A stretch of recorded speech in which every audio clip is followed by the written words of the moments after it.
Hey, what's up, and welcome back to a very special edition of Fiverr Talks. I know it's Thursday, but we've got some really fun and exciting things to talk about today. I'm going to answer some of your questions. We've got 4,000 subscribers now, and this is video number 100, so you don't want to miss it.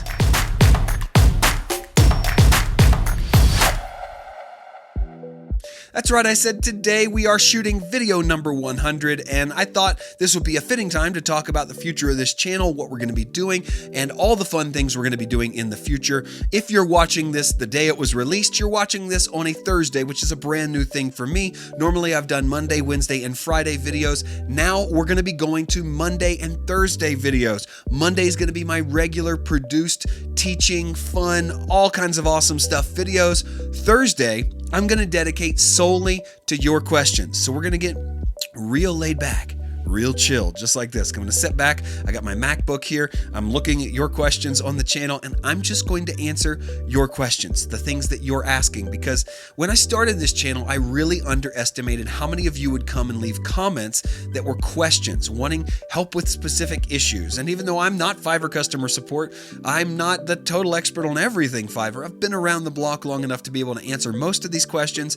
And so I thought, what better time, what better place for us to sit down and do this, but to every single week, sit down on a Thursday and talk about these questions. I think it's going to be really helpful for you all, and I'm really excited to do this. These videos are going to be much more chilled, much more laid back. I'm not going to do a lot of editing to them. I want them to just be natural, and in the future, I actually want it to be so natural that we're doing it live in some cases. I'm going to go live on these Thursday videos. I'll let you know when I'm going to start doing that. Never done that before. That's a big new step for me, but just wanted to say to all of you who have supported the channel and been here, who have asked questions, who have left comments, I'm so thankful for you. 4,000 subscribers, that's a big deal. 100 videos, that's a big deal. We've been at this for a while, and I've been blessed by the channel just as much as you, so thank you for giving me the opportunity and the platform to do this for you and to continue to grow this channel together.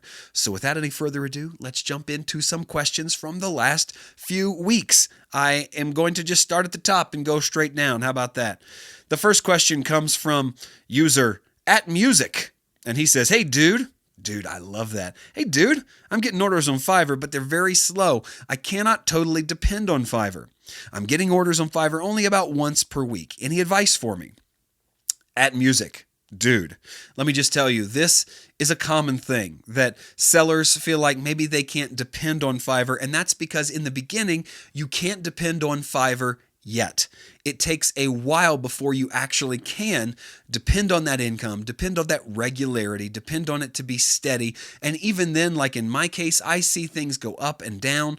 I see waves. I see changes in traffic. I see slow times. I see heavy times, all these things.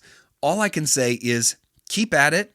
And if you're working hard enough, doing all the right things, delivering quality work, eventually you will be able to depend on it, because even though things will go up and down, you'll have somewhat of an income you can rely upon once you reach a certain level. So my response is it just takes time to be able to feel like you can depend on Fiverr. And it also takes time for you as a freelancer to get used to freelancing and not getting a steady check from something, but knowing that there are going to be ups and downs. But eventually, if you're doing good work and doing the right things, you can do it. You can earn enough to where it actually makes sense for you in your life. Hope that helps. Carmo Jams. Hey, Joel.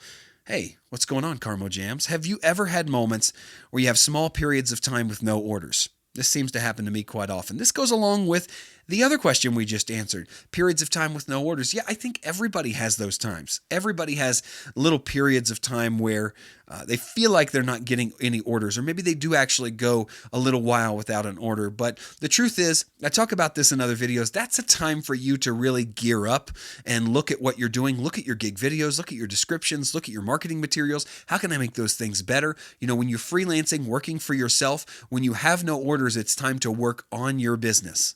You're working in it every day. So when things are slow, work on it. So those orders will come back, so that things will get better.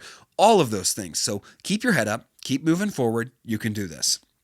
Michael on Patreon. Hey, did you know you could be a Patreon insider and support this channel? Yeah, that's right. I go deeper with my Patreon subscribers. We talk in more detail in emails, more than we can do on comments or on a video like this. So if you're interested in that, join me on Patreon. And if you just want to support the channel, love the content, I'd really appreciate that support. So Michael on Patreon wants to know, I offer video editing services and a potential buyer wants me to edit their work as a sample before they hire me and accept my offer.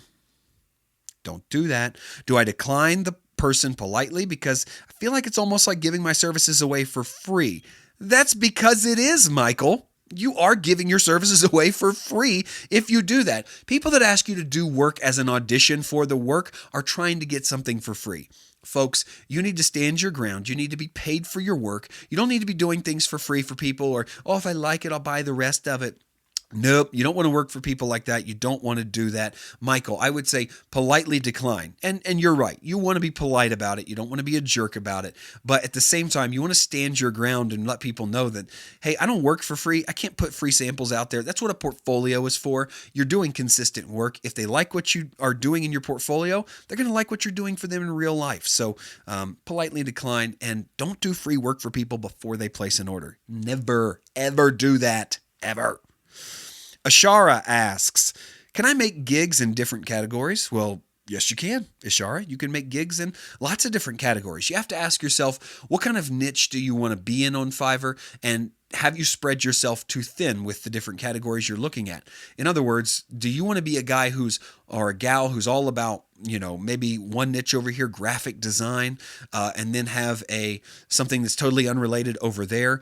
It might lead people or potential buyers to believe that you're not really great at anything if you're doing a varied amount of things. Now, if you can connect the two things, or if they seem like they're connected, that might actually help you in the long run. But I would just make sure that you're not throwing darts on the wall in the dark in different directions and that it's not too spread out. So hopefully that helps. Briggs Gonzalez says, should I have a personal approach in the About Me seller section in my gig description? I just put in there about my dreams and about being able to do graphic design full time. I hope that I don't turn potential customers off. Also, my name is there in a little description there. I just wrote quality work and competitive price. I wonder if this is good to show or should I change it? Briggs, this is a really great question. I think you do want to make your gig description personal, but at the same time, you don't want to go into writing your own life story. You don't have time for that. People don't have time for that. They won't read that. So give them a taste of who you are.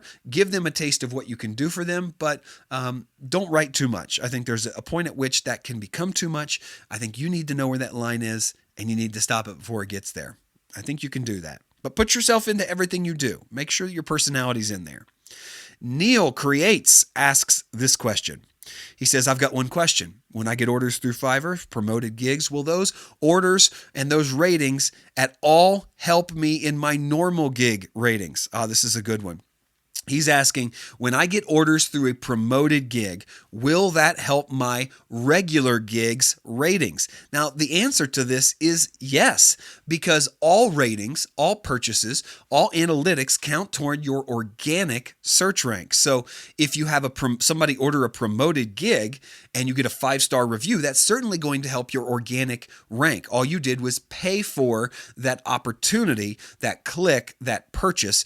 It's just the way of acquiring it. So yes, results on promoted gigs, results or ratings on promoted gigs will help your organic search results. Really great question, Neil.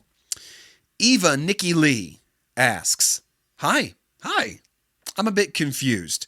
When we choose the number of revisions we're willing to do on our gigs, are we talking about revisions before sending the finished product? And when we choose additional revisions on the extra services, are we talking about after? How many days after the date? And are we willing to revise the finished...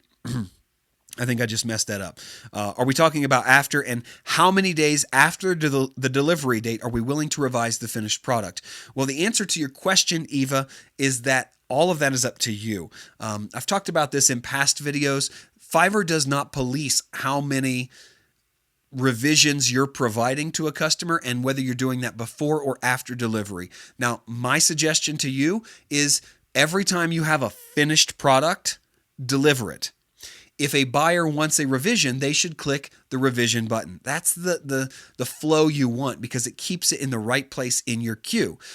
You get to decide how many days after delivery you're going to be willing to do edits. That's a personal thing, but Fiverr will close that gig page, that order, if there's no response within 3 days. So if they do nothing or if they send a message instead of requesting a revision, Fiverr will close that page and you'll have to work through the inbox, which is a little messy. But all of that stuff is up to you. How long after you've delivered? My suggestion would be get your finished product done, first draft, then send it on to the client as a delivery. If they want an edit, they will click revision or, go through some other way, but I wouldn't do it beforehand. Say, here's your finished product, send it in a message. It doesn't bring it to the attention of the buyer, and it could honestly lead to problems with the clock later on for you. Okay? Make sense?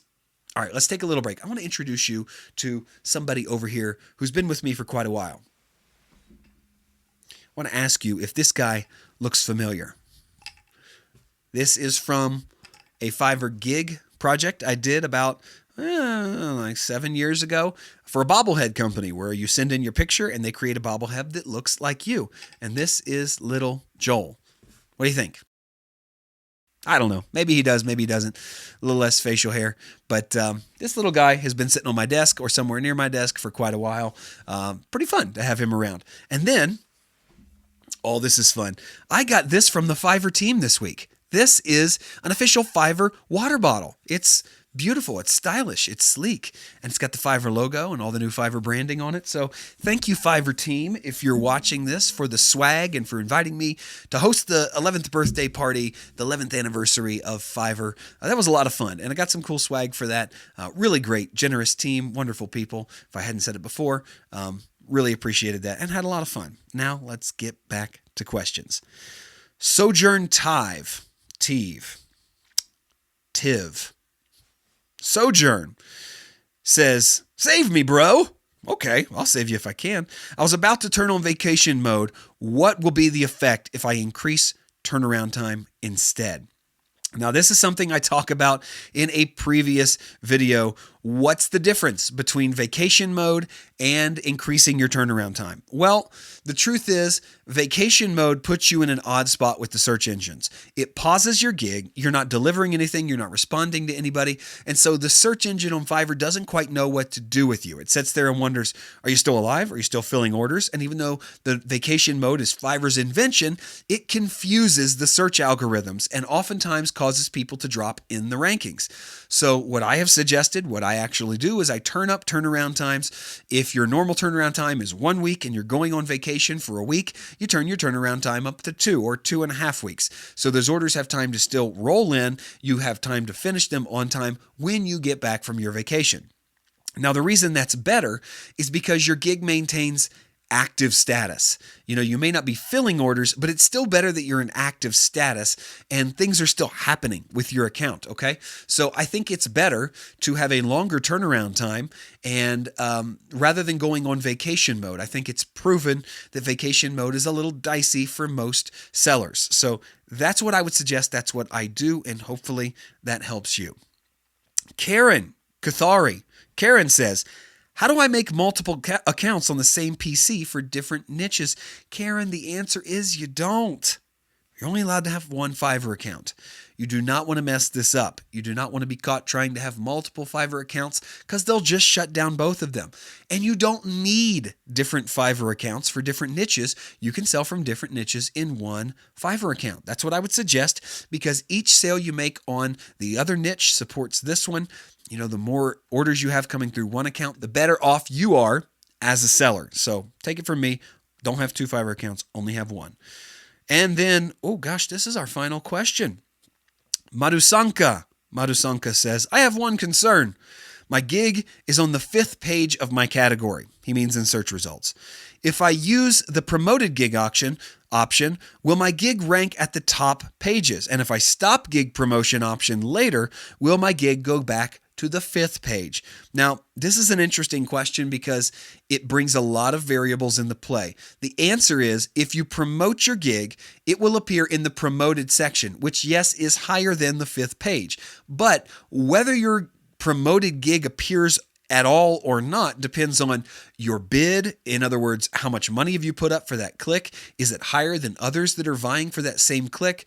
And what are the search terms that someone's looking for that might possibly match your gig offering? That all determines where your promoted gigs appears in results. But yes, the answer is your promoted gig will appear on that first page. It will appear at the top because it's promoted. That's the whole reason.